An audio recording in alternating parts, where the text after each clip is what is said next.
श्री गिरिराज धरण की जय, श्री वल्लभाधीश की जय। तो कल हमने दंभ के बारे में, दर्प यानी घमंड के बारे में, अभिमान के बारे में और क्रोध के बारे में, इन चार चीजों के बारे में हमने, चार विषयों के बारे में हमने चर्चा करी थी। आज बात करेंगे पारुष्य के बारे में। और जैसा कि मैंने कल बताया था ना, पौरुष अलग चीज होती है, वो पुरुषार्थ, वो व्यक्ति के उसकी बात, वो नहीं। आज पारुष्य की बात हो रही है। पारुष्य का मतलब होता है कठोरता। कठोरता का नाम पारुष्य है। यह कई प्रकार का होता है, जैसे शरीर से अकड़ कर चलना। कोई व्यक्ति, आपने देखा होगा, कोई व्यक्ति से अकड़ कर चलते हैं, है ना। तो शरीर से अकड़ कर चलना, टेढ़े चलना, यह शारीरिक पारुष्य है। यह शरीर की कठोरता है। व्यक्ति कोमल नहीं होना चाहता, व्यक्ति और कठोर होता जा रहा है, अकड़ कर चल रहा है। अरे अकड़ता तो मुर्दा है। किसी व्यक्ति की जब मृत्यु हो जाती है तो उसका शरीर अकड़ जाता है। अकड़ मुर्दे की पहचान। अकड़ मुर्दे की पहचान। जब तक व्यक्ति जिंदा है तब तक तो उसे झुककर रहना चाहिए, नम्र होकर रहना चाहिए। विद्या ददाति विनयम। विद्या तो विनय प्रदान करती है, और व्यक्ति विद्यावान होकर अकड़ जाता है। अपने शरीर को कष्ट नहीं देना। शरीर को कष्ट नहीं देना थोड़ी बोला, कठोरता। क्या ये शरीर भगवान ने इसको मुझे ये कठिन काम करना ये मना है। आपने सही बात, सही। तो शरीर से अकड़ कर चलना, टेढ़े मेढ़े चलना, ये शारीरिक पारुष्य है, पारुष्य है। नेत्रों से टेढ़ा टेढ़ा देखना, यह नेत्रों का पारुष्य है। वाणी से कठोर बोलना जिससे दूसरे भयभीत हो जाए, यह वाणी का पारुष्य है। दूसरों पर आफत, संकट, दुख आने पर भी उनकी सहायता न करके राजी होना आदि जो कठोर भाव होते हैं, यह हृदय का पारुष्य। बोलता ना, ये व्यक्ति हृदय का बहुत कठोर है, इसको दया नहीं आती किसी पर, ये व्यक्ति के हृदय का पारुष्य है। इस कठोरता की बात हो रही है।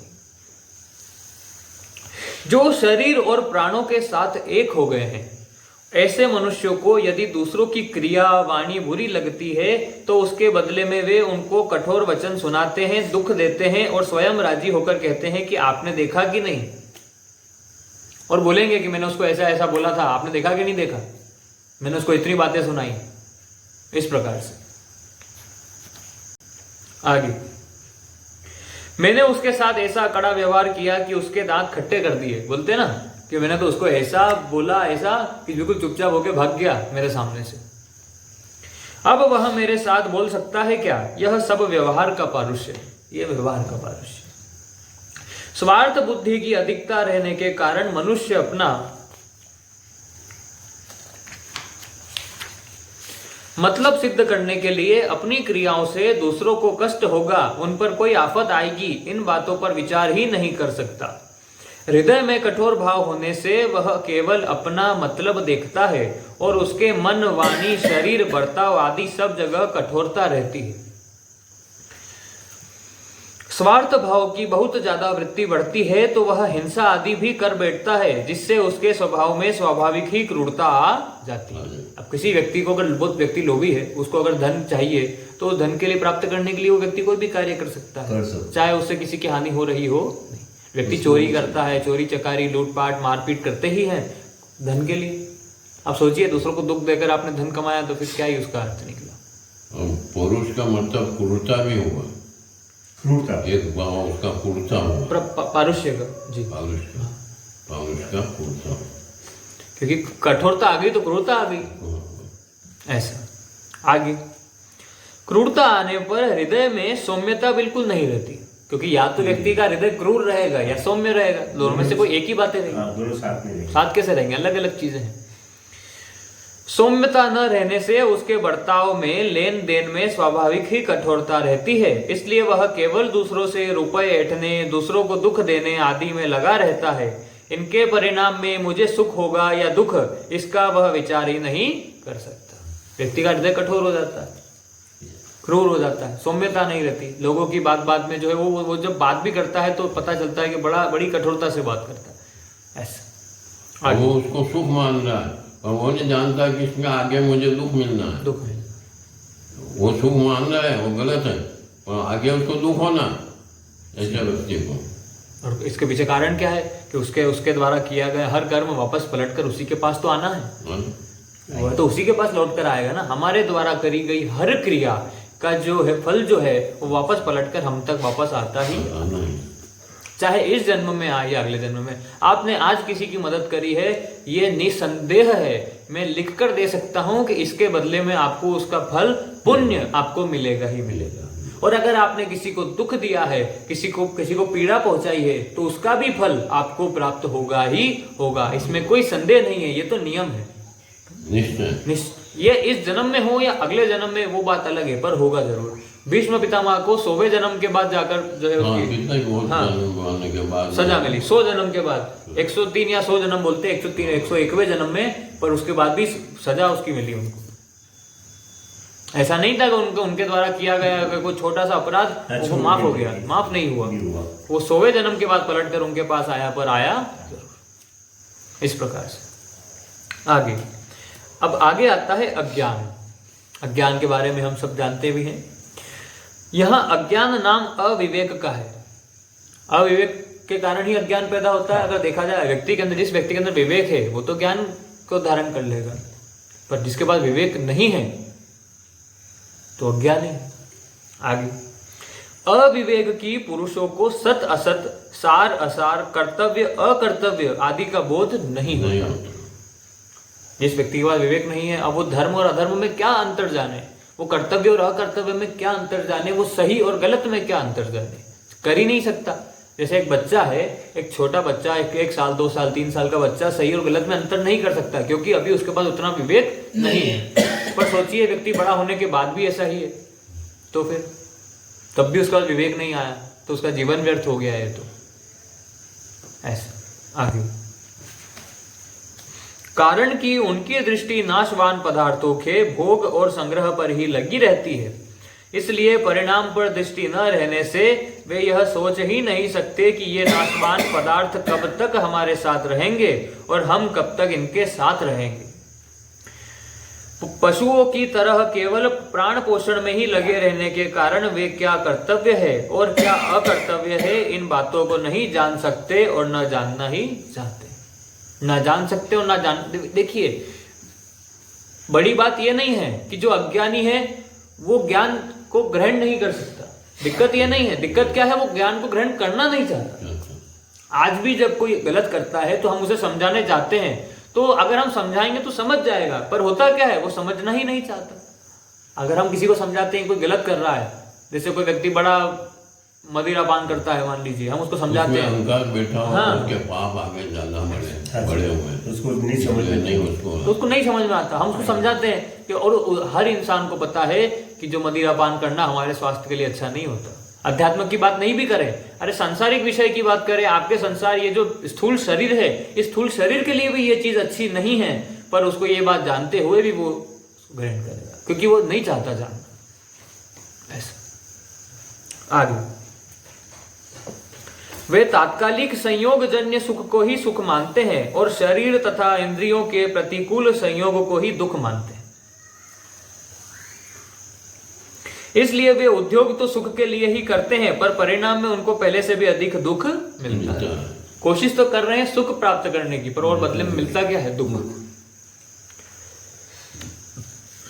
श्रीमद् भागवतम में आता है 11वें स्कंद में, राजन, स्त्री पुरुष संबंध आदि बंधनों से बंधे हुए पुरुष तो सुख की प्राप्ति और दुख की निवृत्ति के लिए कर्म करते रहते हैं, परंतु जो पुरुष माया से तरना चाहता है उसको विचार करना चाहिए कि उसके कर्मों का फल किसी प्रकार उल्टा होता जाता है। वे सुख के बदले दुख पाते हैं और दुख दूर होने के बदले उनका दुख बढ़ता जाता है। भगवान ने गीता में बताया है, ये संसार क्या है, दुखालयम अशाश्वत। ये संसार दुखों का घर है और अशाश्वत है, यानी टेम्पररी है। एक दिन ये खत्म होगा, आने जाने वाला है, नाशवान है, इसका एक दिन विनाश निश्चित है। इसलिए भगवान गीता में बोलते हैं संसार को दुखालयम अशाश्वतम, कि संसार में ये संसार दुखों का घर है। बोले फिर बहुत से लोगों को सुख प्राप्त होता है, अरे वो सुख है ही नहीं, वो सुख की छाया है। ऐसी तो बात नहीं, उसी तो महाराज ने समझाया था कि दुखों का घर नहीं है, आसक्ति छोड़ दो तो आप दुखों का घर नहीं, आसक्ति है, आसक्ति छोड़ दी तो अभी संसार से आपका संबंध ही नहीं रहा ना, तो बात है। देखिए मेरी बात सुनिए, सही बोले हो आप, देखिए क्या दोनों बातें सही है, दोनों बातें सही है। कैसे? गीता बोली दुखालयम अशाश्वतम, संसार दुखों का घर है। हाँ। तो तभी तक दुखों का घर है जब तक आप इस संसार में हो। संसार से आपका जब तक राग है, हाँ, संसार का राग हट जाएगा तो दुख समाप्त अब संसार से राग हट गया। छोड़िए, इस कारण दुखी हो आप। हाँ तो वही तो इसलिए तो दुखालयम अशाश्वतम बोला कि भैया ये संसार अशाश्वत है, यानी नाशवान है, और दुखालय दुखों का घर है। क्योंकि संसार, अब संसार शब्द आ रहा है तभी इसका मतलब आपका उससे राग है, तभी तो बोला। आज संसार से मेरा कोई राग ही नहीं है। जैसे मीराबाई हो गए, श्री माधव दास जी बाबा हो गए, जितने भी संत महात्मा हुए, श्री अपने वृंदावन के षट गोस्वामी हो पूरा गए। ज्ञान हो जाएगा तो आपको दुख नहीं देगा वो। हाँ, अब जैसे उन्होंने ये सर पड़ा अंधेरे में, तो आपको अंधेरे के कारण सर्प दिख रहा है। जब आप पूरा प्रकाश हो जाएगा ना, आपका वो निवृत्त हो जाएगा, तो ही नहीं वो, तो वो मानोगे तो बस दुख का घर नहीं रहेगा, वो दुख का घर रहेगा ही। हाँ भाई तो वही बात हो रही ना। इस संसार के सारे राग जब हट गए, यानी वैराग्य विकसित हो गया, वो भी पूर्ण रूप से वैराग्य, पूर्ण वैराग्य की बात हो रही है। और पूर्ण वैराग्य से मेरा मतलब है शरीर का भी राग खत्म। हो गई। अब जब शरीर से भी राग नहीं रहा तो आप बताओ दुख होगा तो होगा कैसे? अब आप ऐसा कोई उदाहरण मुझे दे ही नहीं सकते कि जब जिस व्यक्ति का शरीर से भी राग खत्म हो चुका है अब वो दुखी है। दुखी होगा कैसे?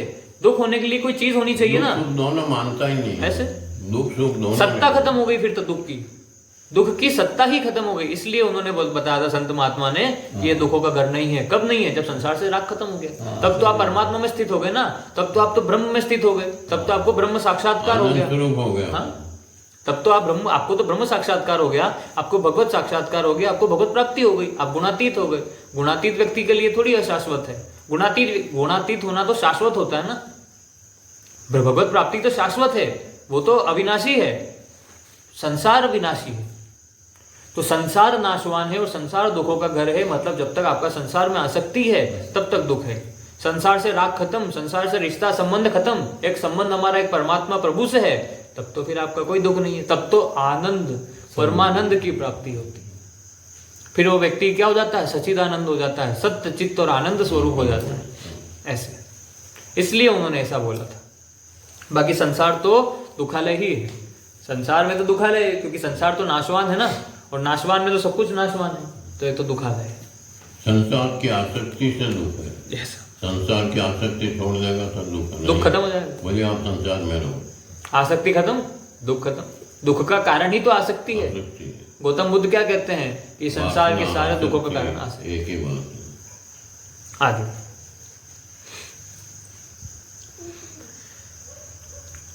तो फिर भी उनको चेत नहीं होता कि हमारे लिए नतीजा क्या होगा। वे तो मान बढ़ाई, सुख, आराम, धन, संपत्ति आदि के प्रलोभन में आकर न करने लायक काम भी करने लग जाते हैं, जिनका नतीजा उनके लिए तथा दुनिया के लिए भी बड़ा अहितकारक होता है। फिर अगला आता है अभिजातस्य पार्थ संपदा आसुरीम, है ना। हे पार्थ, ये सब आसुरी संपत्ति कौन कौन सी जो सभी आज जो अभी बताइए। हाँ, क्रोध, दर्प, अभिमान, इसके अलावा दंभ और पारुष्य, ये जो है ये आसुरी संपत्ति के लक्षण है। मरना धर्म, शरीर के साथ एकता मानकर मैं कभी मरूं नहीं, सदा जीता रहूं और सुख भोगता रहूं, ऐसी इच्छा वाले मनुष्य के अंतःकरण में ये लक्षण होते हैं। संसारी मनुष्य के अंदर ये लक्षण आपको देखने को मिलेंगे। ऐसे 18वें अध्याय के 40वें श्लोक में भगवान ने कहा है कि कोई भी साधारण प्राणी प्रकृति के गुणों के संबंध से सर्वथा रहित नहीं है। कोई भी साधारण प्राणी प्रकृति के गुण, प्रकृति के 3 गुण हैं, सत्य, रज और तम। और हमारा किन में दोनों दो होते हैं इकट्ठे, किसी में एक ही होता है, अलग अलग। तो ये संसार जो है प्राणी है तो उसमें 3 गुण होंगे जरूर, कम ज्यादा होंगे बस, और 3 गुण होंगे तो ही वो संसार में आया। बाकी नहीं। हाँ होंगे 3 होगा, उसके बाद फिर संसार छूट जाएगा, गुणातीत होना पड़ेगा। बाकी ये जो शरीर है ये शरीर 3 गुणों से मिलकर बना है, सत्य, रज और तम 3 गुणों से मिलकर बना है। आगे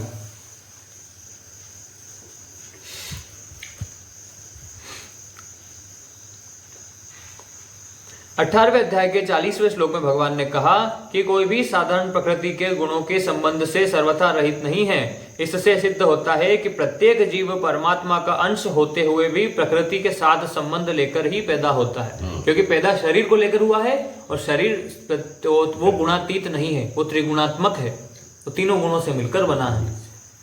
प्रकृति के साथ संबंध का तात्पर्य है कि प्रकृति का कार्य शरीर में मैं मेरे का संबंध यानी तादात्म्य और पदार्थों में ममता, आसक्ति तथा कामना का होना। शरीर में मैं मेरे का संबंध ही आसुरी संपत्ति का मूलभूत लक्षण है, जिसका प्रकृति के साथ मुख्यता से संबंध है। उसी के लिए यहाँ कहा गया है कि वह आसुरी संपत्ति को प्राप्त हुआ है, जिसने शरीर से संबंध मान लिया।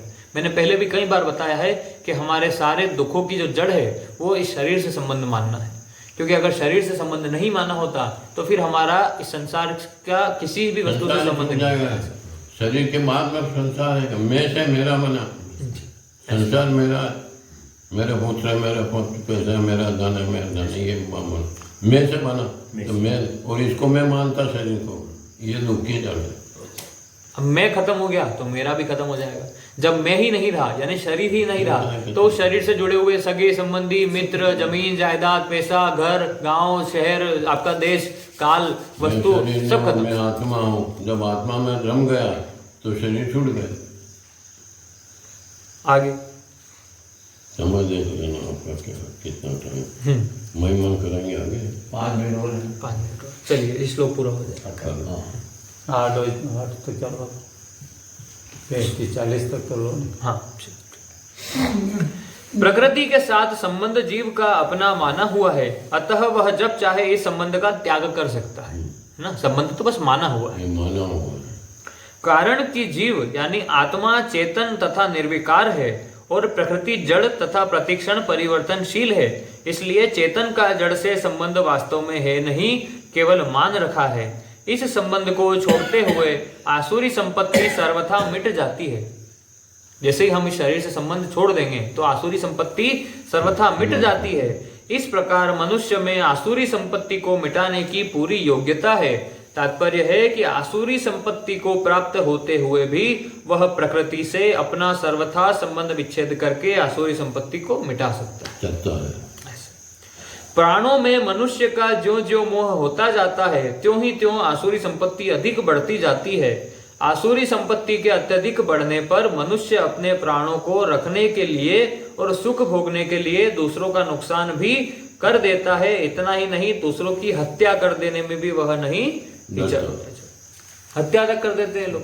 आसुरी संपत्ति क्रोध में आकर, घमंड के लिए, अभिमान के लिए, मान सम्मान, सत्ता, पैसा, किसी भी धन के लालच में किसी भी कारण से व्यक्ति हत्या तक, और हत्या का पाप तो कितना बड़ा पाप होता है। ऐसा यहाँ आसुरी शब्द में देवताओं का विरोधवाचक नस समास नहीं है, प्रत्युत असुषु प्राणेषु रमन्ते इति असुरा के अनुसार जो मनुष्य केवल इंद्रियों और प्राणों का पोषण करने में ही लगे हुए हैं, अर्थात जो केवल संयोगजन्य सुख में ही आसक्त हैं,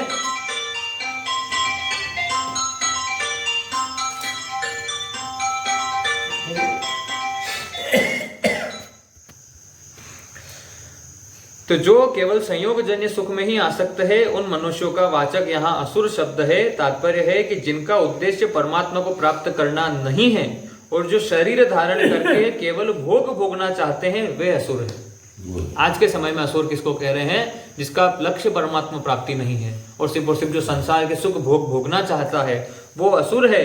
उन असुरों की संपत्ति का नाम आसुरी संपत्ति है और उन असुरों की संपत्ति को आसुरी संपत्ति। जो परमात्मा की तरफ लग गया वो असुर नहीं, उसको असुर नहीं। अब उसके लिए तो देवी संपत्ति कार्य करना शुरू कर देगी। मनुष्य जब अस्थाई को स्थायी मान लेता है तब आसुरी संपत्ति के दुर्गुण दुराचारों के समूह उसमें आ जाते हैं। तात्पर्य है कि असत का संग होने से असत आचरण, असत भाव और दुर्गुण बिना बुलाए तथा बिना उद्योग किए अपने आप आ जाते हैं और मनुष्य को परमात्मा से विमुख करके अधोगति में ले जाते हैं। ऐसे इसी के साथ चौथा श्लोक समाप्त होता है। 5वां श्लोक कल प्रारंभ करेंगे। ओम शांति शांति शांति। श्री गिरिराज धरण की जय, श्री गोवर्धन नाथ की जय, श्री वल्लभाधीश की जय, परम दयाल श्री गुसाई जी की जय, श्री विठल नाथ जी की जय, श्याम सुंदर श्री यमुने महारानी की जय। जय जय श्री राधे पूछरी के लोटा की खूब खूब प्यारे।